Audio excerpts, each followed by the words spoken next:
Hello friends, welcome to S academy. जैसा कि आप लोग जानते हैं कि इस चैनल के माध्यम से मैं हर बार एक नए वीडियो के साथ आप लोग के सामने आता हूं और उस वीडियो में ढेर सारी जानकारियां छुपी हुई रहती है। तो इसी कड़ी में आज का जो वीडियो है वह संबंधित है वृत्त से। वृत्त यानी कि सर्कल। तो कहने का अर्थ है कि यह जो टॉपिक है बहुत ही महत्वपूर्ण है, क्योंकि अब जो है इन सब सब्जेक्ट से, इन सब रिलेटेड जो ये सर्कल हैं या क्वाड्रिलेटरल चतुर्भुज है या आयत है, इन सब से भी जुड़े अब क्वेश्चंस कॉम्पिटिटिव एग्जाम में भी आने शुरू हो चुके हैं। और साथ ही साथ यह जो है विभिन्न कक्षाओं में भी जानना बहुत ही ज़रूरी होता है और इसका जानकारी होना बहुत ही आवश्यक है। तो आइए इस कड़ी में आज जो है हम लोग सर्कल के बारे में जानेंगे सब कुछ, यानी कि इसके पॉइंट बाय पॉइंट को हम लोग समझेंगे। तो इस वीडियो में ढेर सारी जानकारियाँ छुपी हुई है, अतः इस वीडियो में इन तक बने रहें और इसको ध्यान से देखें। तो आइए हम लोग शुरू करते हैं इस वीडियो को।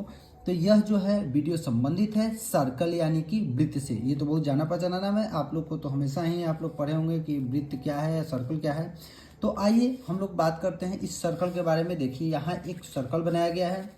सर्कल में होता कौन कौन सा पद है, पहले ये जान लेते हैं कि कौन से पार्ट को क्या कहा जाता है, इसको पहले जान लेना बहुत ही जरूरी है।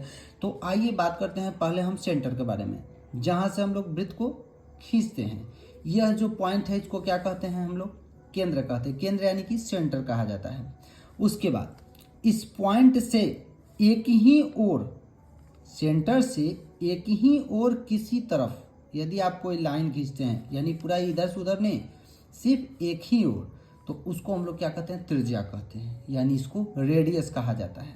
अब आगे बात करते हैं कि यदि हम लोग कोई ऐसा लाइन लें जो कि वृत्त के इस पार से उस पार तक जाए, यानी ठीक सेंटर से होकर इस पार से उस पार तक जाए, तो इसको हम लोग क्या कहते हैं? तो ये देखिए, इसको कहते हैं व्यास, यानी कि डियामीटर कहा जाता है। ये जो सर्कल का पार्ट है जो आप देख रहे हैं राउंड, जो सर्कल का पार्ट है राउंड, इसका जो किनारा होता है इसको क्या कहा जाता है? परिधि कहा जाता है, यानी इंग्लिश में इसको सरकमफेरेंस कहते हैं। इसको परिमाप भी कुछ लोग कहते हैं। अब बात करते हैं कि यदि आप सेंटर से न होकर, सेंटर से कोई लाइन न खींचकर कहीं और से खींचते हैं तो वो क्या कहलाता है? जीवा कहलाता है। हालांकि आपको बता दें कि कोई भी दो पॉइंट को आप मिलाते हैं तो वो जीवा ही है। यह जो व्यास है वृत्त का, यह भी वृत्त की सबसे बड़ी जीवा ही होती है।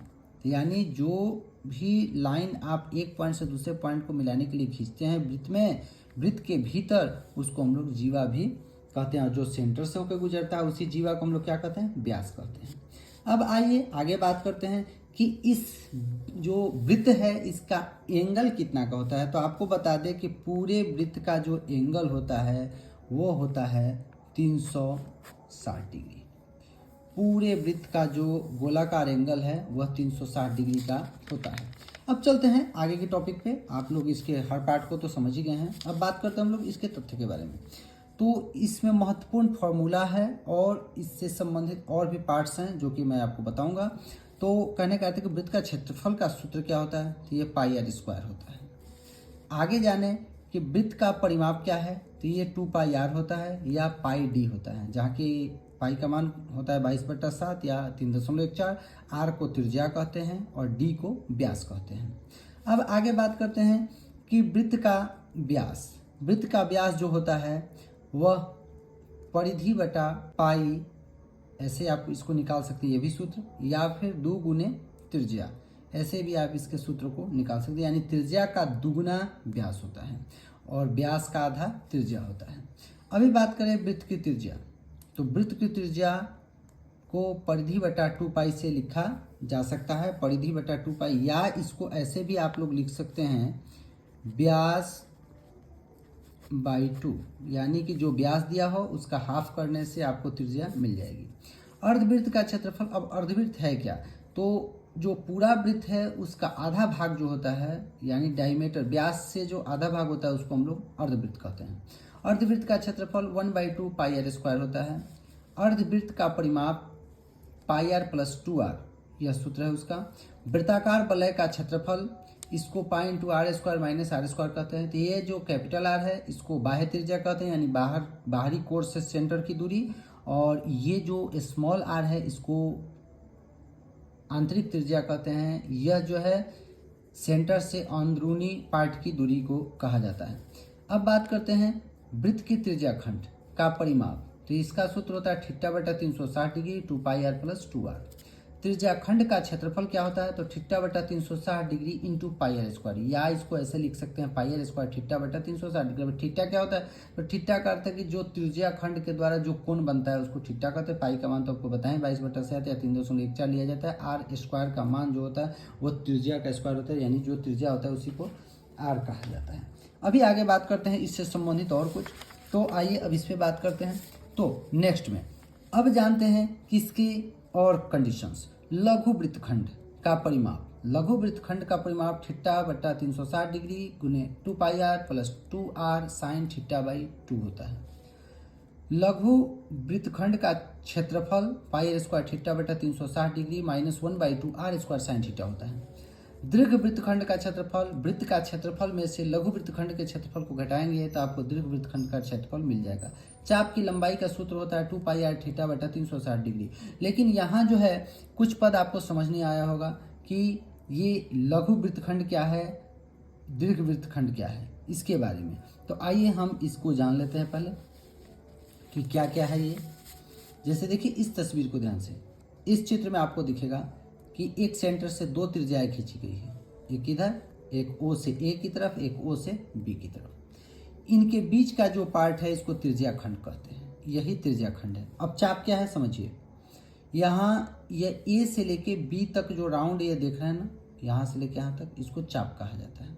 इधर भी चाप कहा जा सकता है, यहाँ से लेके गोल घूम के यहाँ तक पहुँच गए, इसको भी हम लोग क्या कहेंगे, चाप ही कहेंगे। अभी आगे बात करते हैं वृत्तखंड के बारे में।